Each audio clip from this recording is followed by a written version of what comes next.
কিছুদিন আগে একটা বিয়ে বাড়িতে নিমন্ত্রিত ছিলাম। খাবার টেবিলে বসেছি।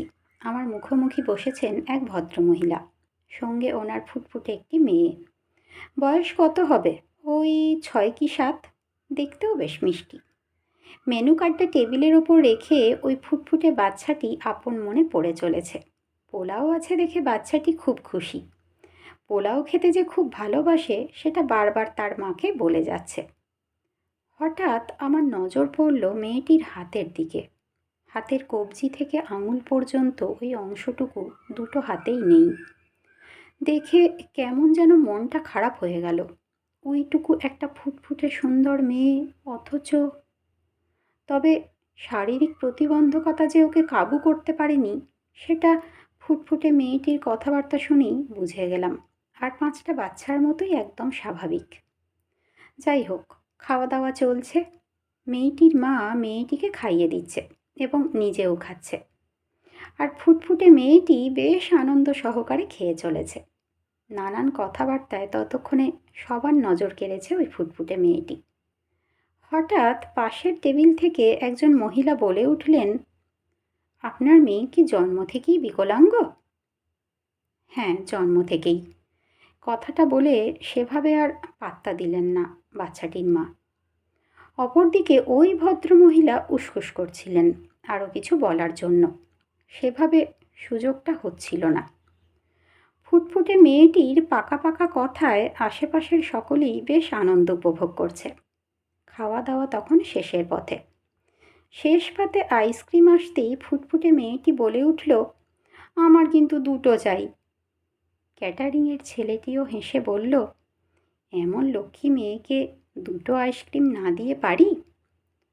ফুটফুটে মেয়েটি তখন দুটো আইসক্রিম পেয়ে দারুণ খুশি। মা বলল, সোনামা এবার ওঠো, বাইরে বেরিয়ে আইসক্রিম খাবে। খাওয়া দাওয়া শেষ করে পানের স্টল থেকে একটা পান নিয়ে আমি বেরিয়ে আসছি। দেখি ফুটফুটে মেয়েটি আইসক্রিম খাচ্ছে, তার মা খাইয়ে দিচ্ছেন।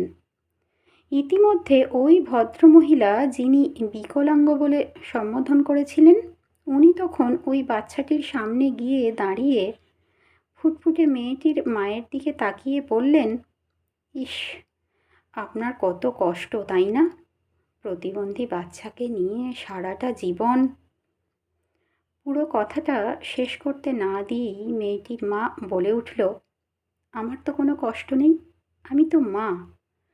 মায়েদের দুটো হাত থাকলেও মায়েরা কিন্তু 10 হাতে সব সামলাতে পারে।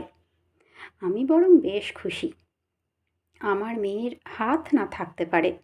ঈশ্বর দুটো শক্ত সমর্থ পা দিয়েছেন।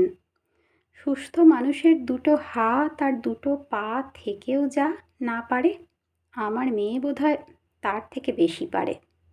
এই তো দেখুন না, পা দিয়েই ছবি আঁকতে পারে, পা দিয়েই লিখতে পারে।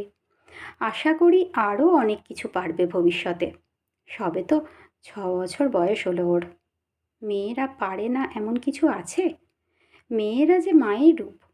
সমস্ত প্রতিবন্ধকতাকে দূরে সরিয়ে দিয়ে সব কিছু জয় করতে পারে মেয়েরা। আপনারা আশীর্বাদ করুন ও যেন জীবনে এগিয়ে যেতে পারে। আর জানেন তো, আমার মেয়ের জন্য আমার ভীষণ গর্ব হয়। ওর জন্যই তো আমি মা ডাক শুনতে পাই। ও আমাকে আমার মাতৃত্বের জন্ম দিয়েছে। আমাকে যে আমার সবটুকু দিয়ে পারতে হবে ওর জন্য। ওর মতো যদি আমার আর একটা বাচ্চাও থাকতো, তাহলেও একই গর্ব অনুভব করতাম। কথাগুলো শুনে কি ভালো যে লাগলো বলে বোঝাতে পারবো না। সত্যি মনটা এক অদ্ভুত প্রশান্তিতে ভরে গেল। মা মানেই এক অপরিসীম শক্তির আধার। মা যে এই পৃথিবীর সব থেকে বড় যোদ্ধা। তাই মায়েরা পারে না এমন কিছু নেই।